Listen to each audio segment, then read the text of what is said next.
இப்ப நெறைய கிட்ஸ் இருந்தாங்க. பட் இப்ப வந்து 8த் வீட்ல யார் இருக்கிறாங்களே நம்ம தெரியவே மாட்டேங்குது. ஸோ அப்ப அந்த என்ன பண்ணணும்னா, ஃபேமிலியா அந்த என்கேஜ்மென்ட் குடுக்கணும் நம்ம. நமக்கும் பிசிக்கல் ஆக்டிவிட்டி தேவ. நம்மளும் வந்துட்டு ஃப்ரெஷ் ஏர் வாங்கணும், எல்லாமே நடக்கணும். நம்ப அங்க போயிட்டு குழந்தைங்களோட விளையாடும்போது அவங்க சேஃபாவும் நம்ம பார்த்துக்கலாம். நீங்க மெடிடேஷன் பண்ணணும்னு சொல்றீங்களா? ஃபேமிலியா மெடிடேஷன் பண்ணுங்க. வாக்கிங் போணும்னு நினைக்கிறீங்களா? ஃபேமிலியா வாக்கிங் போங்க.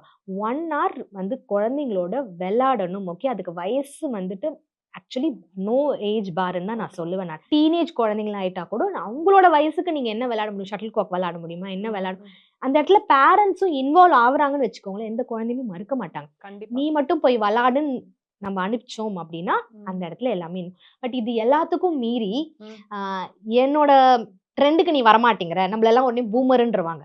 ஆமா. ஸோ குழந்தைங்களோட அந்த வேர்ல்டுக்குள்ள நம்ம என்டர் ஆகணும்னா, குழந்தைங்களோட லாங்குவேஜ் நம்ம தெரிஞ்சுக்கணும். அவங்களுக்கு என்ன பிடிக்குது, நம்ம செய்தா அவங்களுக்கு பிடிக்கும் அப்படின்றத நம்ம தெரிஞ்சுக்கிறதுக்கு அவங்க உலகத்துக்குள்ள நம்ம போய் ஆகணும். கண்டிப்பா. நம்ம அவங்க உலகத்துக்குள்ள போனா நம்ம நிறைய அப்சர்வ் பண்ணணும் அவங்கள. அவங்களுக்கு என்ன உனக்கு தெரியாதா?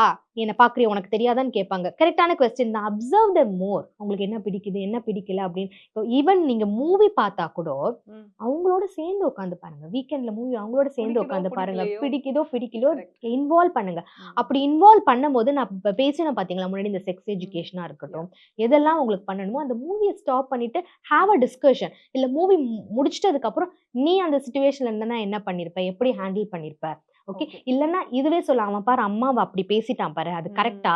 நீ உனக்கு அது மாரி நடந்ததுன்னா நீ அம்மா கிட்ட எப்படி பிஹேவ் இந்த டிஸ்கஷன் எல்லாமே வந்து நடக்கும்போது, இது எல்லாம் வந்து ஒரு வருஷத்துக்கு நம்ம பண்றோம்னு வச்சுக்கோங்களேன். அடுத்த வருஷம் நீ போய் தனியா விளையாடுன்றத நம்பி அனுப்பலாம் குழந்தைங்கள. ஓகே.